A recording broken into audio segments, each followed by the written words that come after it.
तो म्हणजे त्याला आत्मसुख वाटते, त्या सुखामध्ये आत्मसुख वाटते. पण ते आत्मसुख नव, जेव्हा हा जीव सच्चिदानंद रूपाला जाईल, हा गुरु महाराजच्या आशीर्वादानं, गुरु महाराजच्या उपदेशानं, एखाद्या वैराग्याच्या उपदेशानं हा जीवाला जेव्हा सच्चित आनंद प्राप्त होईल, त्या अवस्थेला आत्मसुख म्हणावं, असं या ठिकाणी गुरु महाराज आपल्या शिष्याला सांगत आहेत.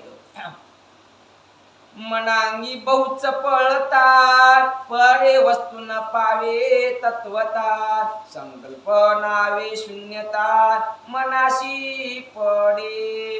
तेव्हा गुरु महाराज काय म्हणतात, हे मन म्हणजे अतिशय चपळ आहे. मनांग, या मनाचं जे मन जे आहे ते अतिशय चंचल आहे. चंचल म्हणजे हवेच्या चंचल आहे. आता इथं म्हणलं तर लगेच मुंबई, पुणे, दिल्ली जिथं आपण विचार करसाल ब्रह्मांडात, तुम्ही ते ब्रह्मांडात मनामध्ये फक्त कल्पना करा, एवढं मन चंचल आहे. या चंचल मनाला एका ठिकाणी अस्थिर करण्याचं काम म्हणजे सद्गुरू महाराज करतात. जेव्हा मनाला गुरु महाराजांचा उपदेश प्राप्त होतं, उपदेश प्राप्त झाल्याच्या नंतर त्या मनाला कळतं आपल्या ज्या वस्तूची, आपल्या ज्या निजबोधाची, ज्या ज्ञानाची गरज आहे, ते ज्ञान म्हणजे याच्यापेक्षा म्हणजे काहीच नाही. ते सुख म्हणजे शुल्लक आहे, आणि ते आत्मसुख म्हणजे फार श्रेष्ठ सुख आहे. ते वेळ त्या मनाला पडावं लागतं.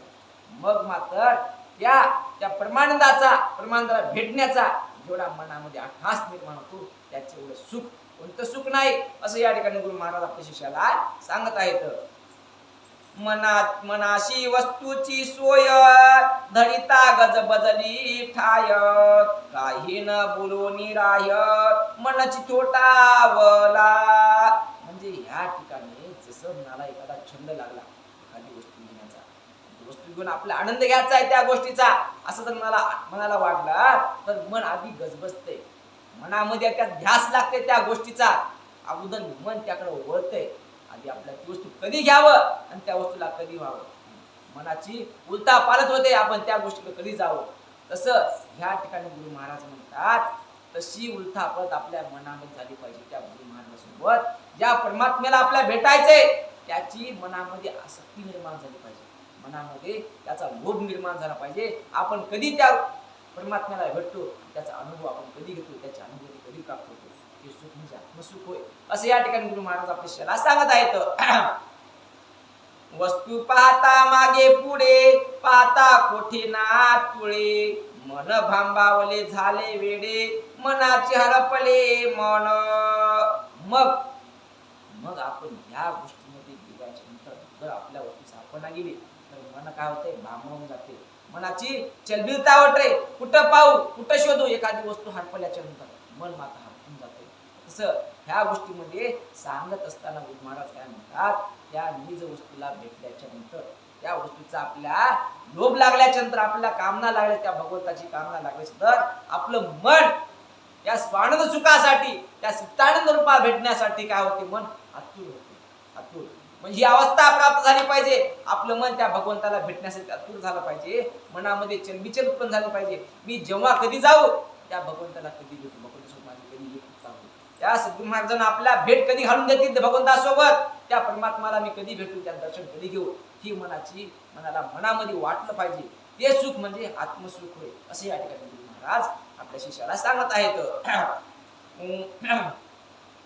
सांडुनी ज्वाळ काजळा, दीप प्रकाशाचा उजळा, तैसे असे आत्मकळा, कळातीत तो. म्हणजे ह्या ठिकाणी सांगत असताना आपण कंदिलामध्ये जर ज्योत लावली, कंदील पेटवला, तुमच्याकडे कंदील होते, कंदील पेटवला, कंदील पेटवल्याच्या नंतर जे आतून काजळी होते, काजळी म्हणजे आपल्या जीवाला लागलेलं अंधकारमय अज्ञान आहे, मायारूपी अज्ञान आहे. मग जेव्हा काजळीत न काढता जर आपण दिवा शोधतो, म्हणत दिवा सापडलं का, तुम्हाला प्रकाश होईल का हो, या तसं या आत्मसुखासाठी या देहाला, या मनाला, या आत्म्याला जे अविद्यात्मक मायारूपी अंधकारानं दाटलेले काजळी लागले, त्या काजळीला अगोदर धुवून काढावं लागतं. कशानं? पुसून काढावं लागतं. कशानं काढावं लागतं? सद्गुरू महाराजांच्या उपदेशानं ती अविद्या माया काजळी या देहाची काढून टाकावं लागते. काढून टाकल्याच्या नंतर जे ज्ञानाचा प्रकाश आपल्याला प्राप्त होतो, किंवा त्या कंदिलाची काजळी काढल्याच्या नंतर, काच स्वच्छ केल्याच्या नंतर जसा प्रकाश ते कंदील देतो, त्याच्या प्रमाणामध्ये त्या भगवंताला भेटल्याची आत्मकळा या ठिकाणी त्या भगवंताला भेटण्याची उत्सुकता होते आणि तो भगवान परमात्माच्या चरणामध्ये किंवा भगवंताशी एकरूप व्हायला वेळ लागत नाही. भगवंताचा प्रकाश आणि याचा हृदयाचा प्रकाश, याचा मनाचा आत्मसुखाचा प्रकाश म्हणजे आत्म्याचा प्रकाश एक होऊन जातो. तो म्हणजे सच्चिदानंद रूप होऊन जातो. तेव्हा मात्र त्याला आत्मसुख नक्कीच लागतं, नक्कीच भेटतं, असं या ठिकाणी गुरु महाराज आपल्या शिष्याला सांगत आहेत. आकार बिंब सता जाये तरी प्रभा तैसीच राहे, तैसी आत्मप्रभा पाहे कृष्णातीत. आकाशामध्ये सूर्य असताना एखादं आभाळ आलं, आभाळाने सूर्य झाकला जातो. आभाळाने सूर्य झाकला म्हणजे त्याला सूर्यास्त झाला का हो? त्याचा सूर्यास्त होत नाही. सूर्य असतो पण त्या आभाळामुळं सूर्य झाकलं जातं. तसं हा आत्मा बी भगवंताचा अंश आहे. भगवंताला भेटण्यासाठी जे अविद्या आपल्या ह्याला षडविकार आपल्या देहाला लागले तर या देहाचं बाजूला सारून त्या जसे आभाळ बाजूला सारल्याचं तर सूर्यप्रकाश कृष्णातीत म्हणजे प्रकाश पाठवतो.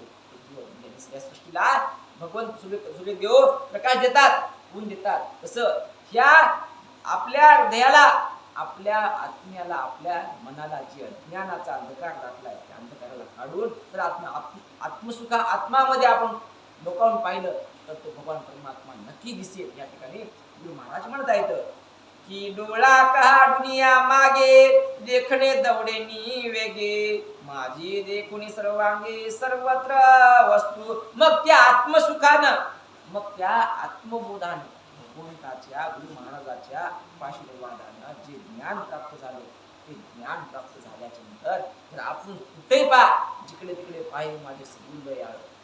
आपण जिकडे पासाल तिकडे त्या भगवंताचं रूप आपल्या डोळ्याला दिसू लागतं. म्हणजे आपल्याला शोधायची गरज भासणार नाही. आपल्या कुठं न लगे सायास आणि जाऊन अंतरा, आपल्या कुठं जायची गरज नाही. ते सुख, ते ज्ञान प्राप्त झाल्यानंतर त्या सुखाला ते आत्मसुख म्हणावं असं या ठिकाणी गुरु महाराज म्हणत आहेत. स्वर्ण का धन सुवर्ण तैसे वस्तूचे सा,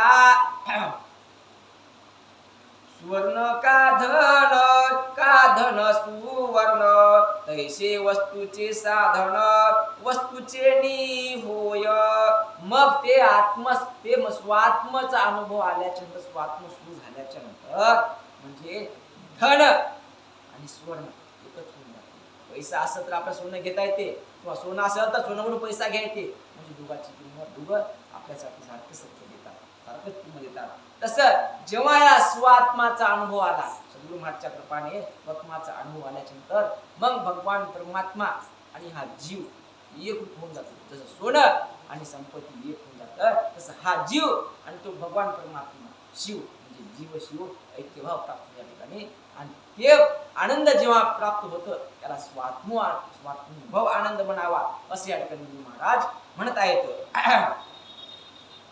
बहुविना खेव प्राणविना धाव, मनाविना भाव भावना जेत. म्हणजे या ठिकाणी सांगत असताना ह्या देहामध्ये प्राण असला तर या देहाला काय आहे, चांगला आहे देहाचं. देहामधला प्राण निघून गेला, या देहाला कोणी विचारत नाही. कोणी जोपर्यंत या ज्याच्यामध्ये जीव आहे तोपर्यंत त्याला नावानं बोलवतात, नावानं फलाना फलाना पद्माकर. या जोपर्यंत हा जीव आहे तोपर्यंत पद्माकर म्हणतात. हा जीव सोडून गेला डेड बॉडी म्हणतात, मड म्हणतात की प्रेत म्हणतात, त्याला नाव राहत नाही. तसं ह्या ठिकाणी मग हा आत्म्याला जोपर्यंत आपलं आत्मसुख भेटत नाही, जोपर्यंत आत्मज्ञान भेटत नाही तोपर्यंत आपल्या वस्तूची आपल्या त्या भगवान परमात्म्याची ओळख आपल्याला होत नाही. त्यासाठी मग काय की आत्मसुख घेतल्याच्या नंतर मग त्या वस्तूची ओळख आपल्याला नक्कीच होऊन जाईल. मग आपण तो हा जीव आणि तो भगवान परमात्मा एक होऊन जाईल असं या ठिकाणी गुरु महाराज आपल्या शिष्याला सांगत आहेत. मुखाविना बोली चरणाविना चाले, दृष्टीविना आले दर्शनी शोभा. या ठिकाणी गुरु महाराज सांगत असताना या देहाला गुरु महाराजच्या उपदेशाविना हा देह म्हणजे काय, देता समान देह आहे हा. या देहाला किंमत नाही. म्हणजे कसं या ठिकाणी सांगत असताना जर समजा मुखच नाही, आपण काय मुख नसल्यावर काय बोलणार आहे, मुका काय बोलणार आहे माणूस, अबोल काय बोलणार आहे माणूस, काही बोलणार आहे ना. एखाद्या पायच नाही तर तू चालू शकतो का बिना पायाचं, काय कसं चालणार आहे, चालणार नाही. दृष्टी जर समजा आपल्या नजर नसेल वाचू शकते का नगर नसल्यावर? वाचू शकत नाही. तसं जोपर्यंत त्याला सद्गुरू महाराजांची कृपा दृष्टी होत नाही, जोपर्यंत त्याला स्वात्मभावाचं ज्ञान प्राप्त होत नाही, तोपर्यंत त्याला परमात्म्याशी ओळख होत नाही. असं या ठिकाणी महाराज आपल्याला सांगत आहेत. क्रिया विन कर्म, दाना विन धर्म, धारणे विन उपाशाम, मांडिला दिसे. म्हणजे ह्या ठिकाणी आपण हालचालच केली नाही, ते कर्म कसं होणार? आपल्या कोणतं काम करायचं असेल तर त्या कामासाठी आम्ही तयारी करावं लागते. तयारी केल्याच्या नंतर आपण ते काम करता येते. आपण समजा इथं बसून राहिलो आणि मी काम करतो, मग काम कसं होईल? काम होणार नाही. हा, जर समजा आपल्याला आपण काय म्हणायचं, आपल्या मला पुण्य प्राप्त व्हावं, ह्या जीवाला पुण्य प्राप्त व्हावं, आपण पुण्य प्राप्त करण्यासाठी काय करता?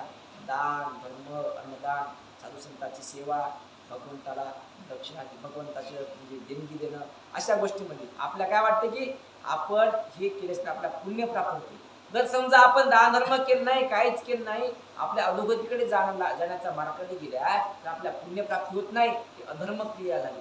धर्मक्रिया करण्यासाठी आपल्याला आपल्या जशा संस्कृतीने आपल्या शास्त्राने जसा मार्ग दाखवलाय, गुरु महाराजांनी आपल्याला जसा मार्ग दाखवलाय, त्या मार्गाने चालल्या तरच या गोष्टी धर्माकडे जातात. नसता काय होते? मग या ठिकाणी अधोगतीला जीव जातो. अधोगतीला जीव न जाऊ नये त्यासाठी त्या सद्गुरु महाराजांची कृपा दृष्टी, सद्गुरु महाराजांचं ज्ञान